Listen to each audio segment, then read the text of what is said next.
Welcome to Cypress college. Cypress കോളേജിൻ്റെ NIOS +2 ഇംഗ്ലീഷിൻ്റെ chapter 8 the necklace എന്ന് പറയുന്ന ചാപ്റ്ററാണ് ഇന്ന് നോക്കുന്നത്. ദ നെക്ലസ് എന്ന് പറയുന്ന ഈ ചാപ്റ്റർ എഴുതിയിട്ടുള്ളത് ഗൈഡി മാനുപെസൻറ്റ് ആണ്.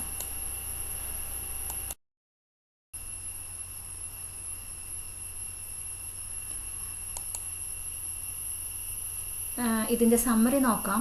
It is the story about Mathilde Loisel. ഇതിൽ മെയിൻ ക്യാരക്ടർ എന്ന് പറയുന്നത് മെറ്റിൽഡയാണ്. She is young and beautiful. Beautiful ആയിട്ടുള്ള വളരെ ചെറുപ്പക്കാരിയായിട്ടുള്ള ഒരു ലേഡിയാണ് ഈ മെറ്റിൽഡ എന്ന് പറയുന്നത്. She dreamed rich and luxurious life.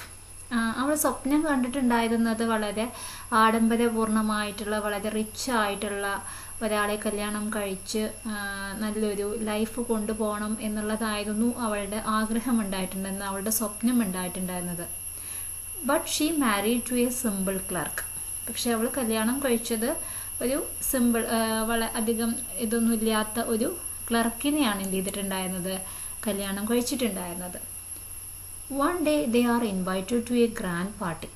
അങ്ങനെ ലൈഫ് മുന്നോട്ട് പോയിക്കൊണ്ടിരിക്കുന്ന സമയത്ത് they got an invitation from a grand party. On that time Matilda think about, അതായത് അധികം റിച്ച് ഒന്നും അല്ല, കയ്യിലൊന്നും ഗോൾഡോ ഓർണമെൻറ്റ്സ് അങ്ങനെ ഒരു നല്ലൊരു പാർട്ടിക്ക് പോവേണ്ട ഒരു യാതൊരു കാര്യവും കയ്യിലില്ല. അപ്പോൾ എന്ത് ചെയ്യാം എന്നുള്ളത് ചിന്തിച്ചപ്പോൾ Mathilde borrows a beautiful diamond necklace from her friend. അങ്ങനെ അവളുടെ സുഹൃത്തിൻ്റെ കയ്യിലുണ്ടായിരുന്നു. അവളുടെ സുഹൃത്ത് എന്ന് പറയുന്നത് വളരെ റിച്ച് ആയിട്ടുള്ള ഒരു ഫ്രണ്ടായിരുന്നു. അപ്പോൾ അവരുടെ കയ്യിലുള്ള ഒരു ഡയമണ്ട് നെക്ലസ് തൽക്കാലം കടം വാങ്ങിയിട്ട് പോവാം എന്നെന്ത് ചെയ്യാണ് മെറ്റിൽഡ വിചാരിക്കുകയാണ്. അങ്ങനെ മെറ്റിൽഡ ഈ ബ്യൂട്ടിഫുൾ ഡയമണ്ട് നെക്ലസും അതുപോലെ തന്നെ ബ്യൂട്ടിഫുൾ ഗൗണൊക്കെ വെയർ ചെയ്തിട്ട് എന്ത് ചെയ്യാണ്, she attended the party. At the party she looks very beautiful and enjoy herself. അതായത് അതിമനോഹരിയായിട്ട് അതുവരെ ഒന്നും കാണാത്തൊരു നല്ലൊരു ലുക്കിലായിരുന്നു അവൾ ഉണ്ടായിട്ടുണ്ടായിരുന്നത്. അതുകൊണ്ട് തന്നെ ഷീ എൻജോയ്ഡ് ഹെർസെൽഫ്. അതായത് അവളെ തന്നെ എന്ത് ചെയ്യാൻ തുടങ്ങി, ആസ്വദിക്കാൻ തുടങ്ങി. അവളുടെ ബ്യൂട്ടിയൊക്കെ കണ്ടിട്ട് അവൾ ഭയങ്കര ഹാപ്പി ആയിട്ടുണ്ടായിരുന്നു. But after returning home she realises that the necklace is lost. പക്ഷേ ആ ഫ്രണ്ടിൻ്റെ കയ്യിൽ നിന്നും വാങ്ങിയിട്ടുണ്ടായിരുന്ന ആ ഒരു ഡയമണ്ട് നെക്ലസ് നഷ്ടപ്പെട്ടു എന്നറിഞ്ഞത് എവിടെ എത്തിയപ്പോഴാണ്, വീട്ടിലെത്തിയപ്പോഴാണ്. പക്ഷെ അതിനി എന്ത് ചെയ്യാൻ പറ്റും, വാങ്ങിയത് തിരിച്ചു കൊടുക്കണം.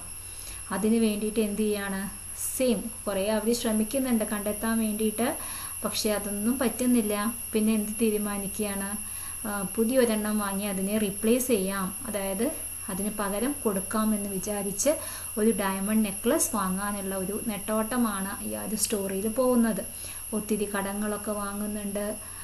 അതുപോലെ തന്നെ ഒരു ലക്ഷൂറിയസ് ലൈഫ് ആഗ്രഹിച്ചിട്ടുണ്ടായിരുന്ന നമ്മുടെ മെറ്റിൽഡ വളരെ ചുരുങ്ങിയ ബജറ്റിലൊക്കെ ജീവിക്കാൻ വേണ്ടി തുടങ്ങി. സെർവൻസിനെ ഒക്കെ പിരിച്ചുവിടാൻ തുടങ്ങി.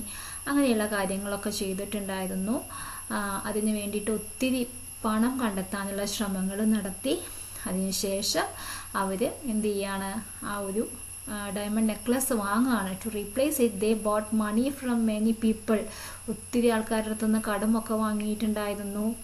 എന്നിട്ട് അത് തിരിച്ചു കൊടുത്തു. On that time Mathilde realises that necklace was fake. പക്ഷെ ഇത്രയൊക്കെ കഷ്ടപ്പെട്ട് ഒരു നെക്ലസും വാങ്ങി ഫ്രണ്ടിൻ്റെ കയ്യിൽ കൊടുത്തപ്പോഴാണ് മനസ്സിലാവുന്നത് അതൊരു ഇമിറ്റേഷൻ നെക്ലസ് ആയിരുന്നു, അത് റിയൽ ഡയമണ്ട് നെക്ലസ് അല്ല എന്നുള്ള കാര്യം. പക്ഷേ